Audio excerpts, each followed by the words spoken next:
Quizás muchos de nosotros pensemos que darle voz a un paciente sea interesante para conocer sus testimonios, sus vivencias o sus propuestas de mejora. Por supuesto que lo es, pero los pacientes no solo tienen historias que contar, también son fuente de conocimiento, experiencia, perspectiva sobre la sanidad y tienen prioridades grupales y personales.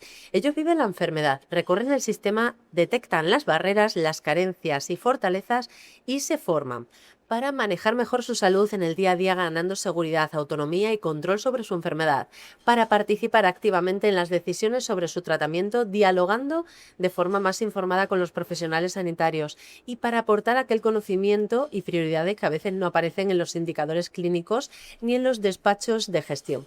Cuando se escucha a los pacientes cambian muchas cosas, desde cómo se diseñan los servicios sanitarios hasta cómo se evalúa la calidad asistencial o cómo se incorporan nuevas tecnologías. Pero para que esa participación sea realmente útil, debe ir más allá de lo simbólico. Necesita estructuras, representatividad, formación y espacios reales de diálogo entre pacientes, profesionales y gestores. Y precisamente de cómo integrar esa mirada del paciente en el diseño y la mejora del sistema sanitario vamos a hablar ahora en esta sección de La Voz del Paciente, aquí en Onda 36 Ande, Corner de Innovación. Y para ello nos acompañan Pedro Carrascal, director general de la Plataforma de Organizaciones de Pacientes, una entidad que trabaja para que la voz de los pacientes esté presente en el diseño de políticas sanitarias y en la mejora de sistemas de salud.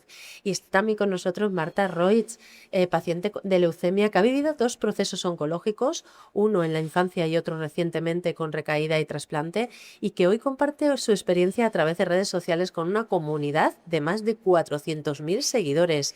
Bienvenidos. Muchas gracias por Hola, estar con ¿qué tal? nosotros. Buenos días, bueno, buenas tardes ya, ¿no? Buenas tardes, buenas tardes. Bueno, Marta, 400.000 seguidores. Sí, a ver, la verdad, yo, como bien has dicho, soy paciente oncológica por partida doble. Yo tuve mi primera leucemia en 2013 y tenía nada, 9 añitos y yo me recuperé. Simplemente dos añitos de quimio bastante duros, pero que todo fue súper bien. Después, nada, seguí mi adolescencia, así como una chica normal y corriente, pero a los 18 recaí de la misma enfermedad y fue un proceso bastante duro, ¿no? También para mi familia, volver a revivir una enfermedad tan grave y esto es un poquito mi historia. Muy resumida, Sí, sí. pero ahora queremos que nos cuentes también cuáles fueron los obstáculos y todo, pero antes yo quiero que empecemos por poner las bases de qué significa para vosotros ser paciente. Para mí ser paciente, bueno, conlleva mucha responsabilidad, ¿no? Ahora mismo aquí es algo que no te esperas. Al final te dicen, eres muy fuerte, pero realmente es lo que te ha tocado vivir, ¿no? Nadie busca estar enfermo o tener esta enfermedad, pero vas aprendiendo día a día y yo desde muy pequeña he convivido siendo paciente, ¿no? Y para mí ser paciente es ir día a día y luchar un poco por tu vida, ¿no? Es algo duro, pero... Es durísimo. Luego hablaremos también de los largos supervivientes y de esa incertidumbre, ¿no? A la recaída. Pedro, ¿qué significa para ti ser paciente? Bueno, lo ha explicado perfecto Marta. La verdad es que ser paciente es una etiqueta que nadie elige y que muchas veces nosotros que la utilizamos tanto no es porque nos guste. De hecho, todo el mundo pues cuando está en la reunión de vecinos es vecino, cuando vota es votante y cuando se relaciona con el sistema sanitario es paciente. Claro, cuando te relacionas con el sistema sanitario a medio y largo plazo es porque tienes un problema de salud y probablemente sea crónico y muchas veces es grave. Por lo tanto, paciente, bueno, pues se lleva a regular ser paciente y yo creo que la palabra incertidumbre, sobre todo, bueno, desde la plataforma que trabajamos con y para las organizaciones de pacientes crónicos, hablamos de ser paciente durante muchos años y a veces con procesos complejos, así que ser paciente no es ni elegido y no es nada fácil. Pero también es una carga, yo creo, del sistema, ¿no? Una brecha que tiene ahí el sistema, el hecho de tener que ser paciente, porque funcionan las políticas de promoción, de prevención, Pedro. Para mí, claro, ser pacientes en relación, decía, con el sistema sanitario y muchas veces los pacientes crónicos se sienten perdidos en el sistema. Es difícil muchas veces saber cómo tienes que hacer, cómo hacer un seguimiento correcto de su salud, porque el sistema está un poco de forma reactivo, no proactivo. Una de las cuestiones que para nosotros es fundamental es esa transformación del sistema que esté centrado más en la persona, más fuera de las paredes de un hospital, ¿no? Más que los procesos tengan en cuenta lo que ocurre dentro de la cartera, dentro del hospital, dentro de esos procesos y incorpore la comunidad, incorpore las personas. Por eso para nosotros es tan importante que la salud de la persona y del paciente pues tenga un lugar diferente que el que tiene ahora. Uh-huh. Marta, ¿qué puede aportar un paciente que quizás los profesionales sanitarios o los gestores no ven desde dentro del sistema? Yo creo que los pacientes podemos aportar nuestra voz porque al final somos quien vivimos el sistema, ¿no? Desde dentro. Y que nosotros no queremos quitar el lugar a los profesionales porque obviamente ellos se han especializado y se han formado para ello, pero nosotros podemos aportar un conocimiento que es desde lo vivido, ¿no? Nosotros más que nadie sabemos dónde hay fallos, dónde falta información y creo que podemos aportar pues, nuestra experiencia también a los que vendrán después más pacientes. Uh-huh. Mira, hace poquito entrevistaba a Teresa Regueiro, la conocéis, ¿no? Es una persona encantadora y me decía, mira, ella tiene mieloma múltiple, no sé si la conocéis también, sí, por aquí, y me decía, mira, precisamente el paciente es el que transmite la experiencia de lo que necesita. Una prueba que se le hizo a una paciente, ella estaba muy preocupada porque se tenía que quitar la peluca, tal, y lo que pidió fue un espejo. Necesitaba simplemente un espejo para mirarse, colocarse bien la peluca y salir a la calle con dignidad. Pues esas son las similitudes de los pacientes, ¿verdad? Que en los despachos muchas veces ni siquiera se sabe. ¿Qué actitudes o gestos de los profesionales sanitarios han marcado la diferencia para vosotros? Bueno, para mí ya el simple hecho de la recaída, bueno, el primer mes fue muy duro, pero un simple buenos días, Marta, no es lo mismo un buenos días que buenos días, Marta. Aunque se hayan mirado el nombre cuando estén repasando pues a qué paciente le toca ir ahora, ¿no? Pero justo eso, también una sonrisa o cuidarnos en el día a día también a los acompañantes. Mi madre, por ejemplo, yo sabía que cuando se iba de la habitación, si se iba por un yogur para mí, iba a estar 20 minutos a traérmelo y porque estaba también pues con otros enfermeros y el equipo también de auxiliares y le hacía muchísima compañía. Así que pues la compañía, un simple buenos días, Marta, para mí eso ya marcaba la diferencia.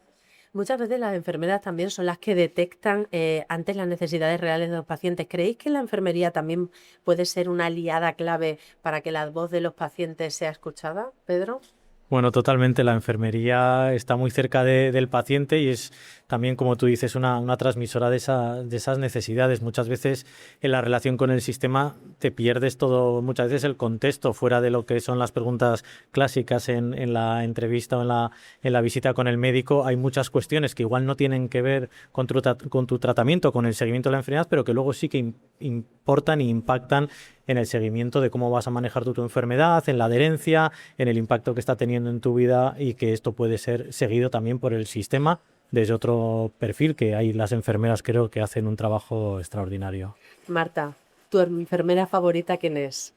Bueno, yo recuerdo muchísimo a muchas, pero me acuerdo mucho de Isa, que es una enfermera que me ayudó a mi madre a preparar una sorpresa para mi graduación de segundo de bachillerato, ya que yo estaba hospitalizada en el primer mes y pues nada, básicamente siempre me regaló un collar suyo que aún conservo y son esas pequeñas cosas que humanizan un poquito más el hospital y que hacen que se sientan más casa. Uh-huh. ¿En qué decisiones concretas del sistema de salud creéis que los pacientes deberían estar presentes desde el principio? Pedro, empezamos por ti. Pues mira, es una pregunta muy fácil y muy difícil a la vez, porque no existe un punto concreto en el que tiene que estar presente, tiene que estar en todos, y para que esté en todos tiene que estar estructurada esa participación. Nosotros tenemos un modelo de excelencia en la participación, porque la participación y poner al paciente en el centro es un palabra tan extraño y es como que siempre se hace, y quién está en contra de todo esto. Alineado, no en el centro. Claro. Sí.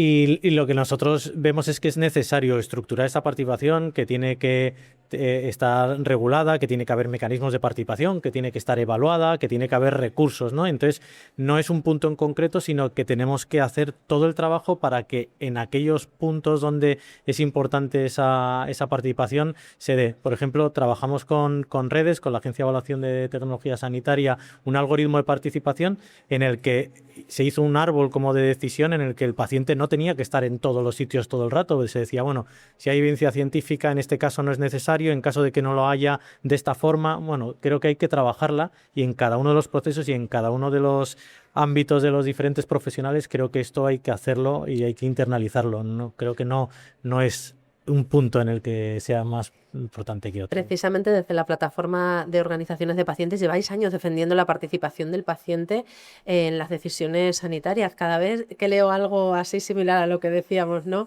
Los pacientes en el centro, yo lo digo, ¿no? Los pacientes alineados tienen que estar ahí, pero además hago la siguiente reflexión. Yo creo que debería ser el paciente el que decidiera si los políticos deberían estar o no en esa mesa, ¿no? Donde se toman las decisiones y no al revés, porque se toman decisiones de su salud.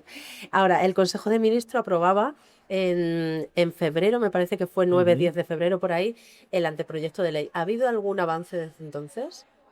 Bueno, el anteproyecto de ley aprobado en el Consejo de Ministros está en consulta pública, que acabó hace unos días. También a la consulta pública han participado las comunidades autónomas y todo el mundo ha hecho alegaciones, incluida la plataforma de organizaciones de pacientes y sus asociaciones, que unánimemente hemos hecho alegaciones para modificar el artículo 2 sobre la denominación de qué es una organización de pacientes. En el grupo de trabajo del Ministerio, que se reunió de nuevo la semana pasada, pudimos avanzar más allá de lo que había sido publicado y ver siguientes pasos, cuál es el proceso por el que va a seguir el anteproyecto, y tuvimos buenas noticias, como así ya lo hemos compartido, de que la redacción del artículo 2 que va a sufrir modificaciones. ¿Qué proponéis vosotros? ¿Qué es una organización de pacientes? Para nosotros una asociación de pacientes es una asociación que defiende los intereses de los pacientes, formada por pacientes, familiares, cuidadores, pero en el que los pacientes tienen un papel protagonista y son quien gobiernan la organización. No son cualquier entidad sin ánimo de lucro que hace cosas por los pacientes. Nos parece que es un matiz importante. Incluso en el texto original se hablaba de usuarios del sistema y personas que tenían relación con el sistema sanitario, y nos parece que la palabra paciente tiene que estar y que los pacientes gobiernen las organizaciones. Eso es una organización de pacientes. Otra cuestión es cómo se puede participar en el sistema sanitario. Lo podrán hacer organizaciones, pacientes individuales, organizaciones del tercer sector social, etcétera. Pero una organización de pacientes es lo que es. ¿Y aparece también determinado qué es una participación activa? O sea, ¿qué derechos y obligaciones implica ser parte de las decisiones? La participación es otro proceso. De hecho, por ejemplo, en País Vasco se está trabajando en una estrategia de participación y en paralelo en una normativa para asociaciones de pacientes.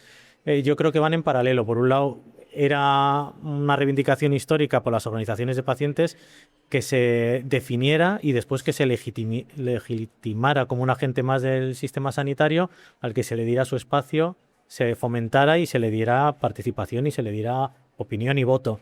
Y por otro lado está la participación de cómo poder hacer que el sistema sanitario sea más participativo y de qué forma y en qué momentos puede ser. Pero creo que son dos procesos independientes que requería solucionar esta demanda histórica de decir, bueno, está bien que todos nos relacionemos con organizaciones de pacientes, pero definamos qué es, protejámoslas y trabajemos juntos y que puedan opinar.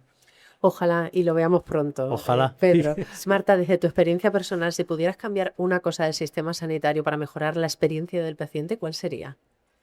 ¿Una o dos o tres? ¿Acciones específicas?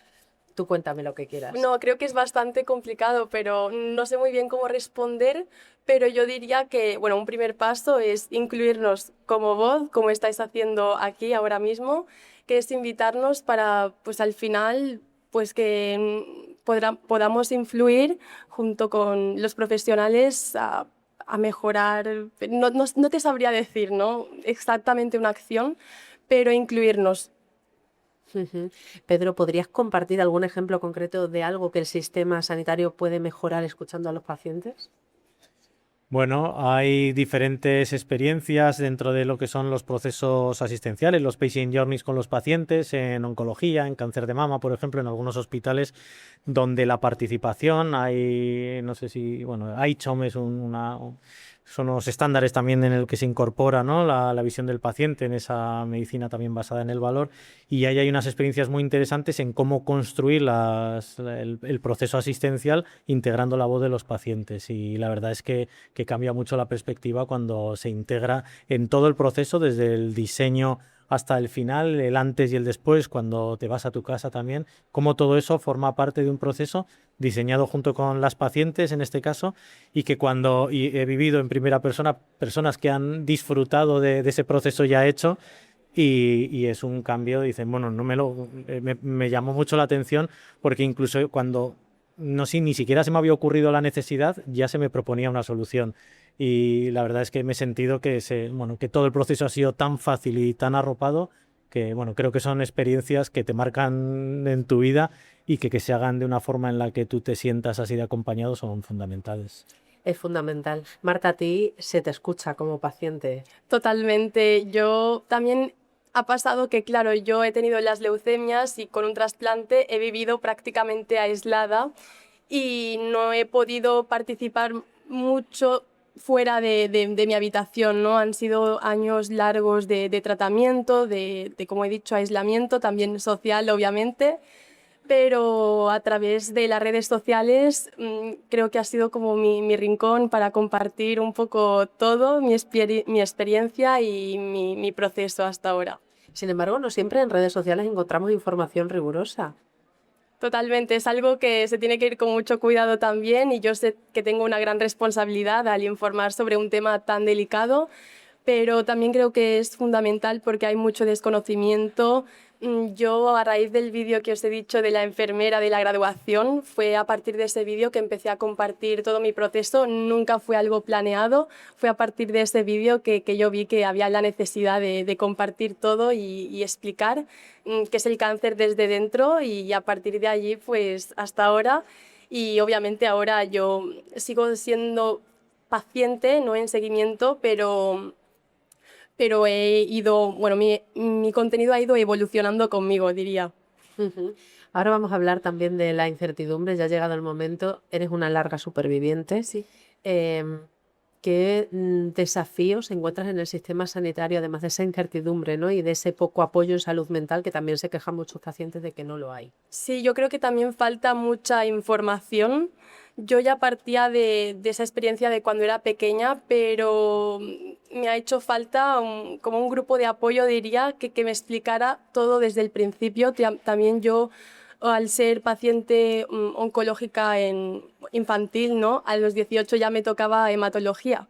Y fue una transición bastante drástica. ¿Y hasta qué punto tener 18 años es una edad para ya hacer el cambio? Sí, ¿no? Es verdad que los profesionales intentaron suavizar esa transición, pero fue muy duro. Es un proceso de mucha incertidumbre, falta información, falta acompañamiento.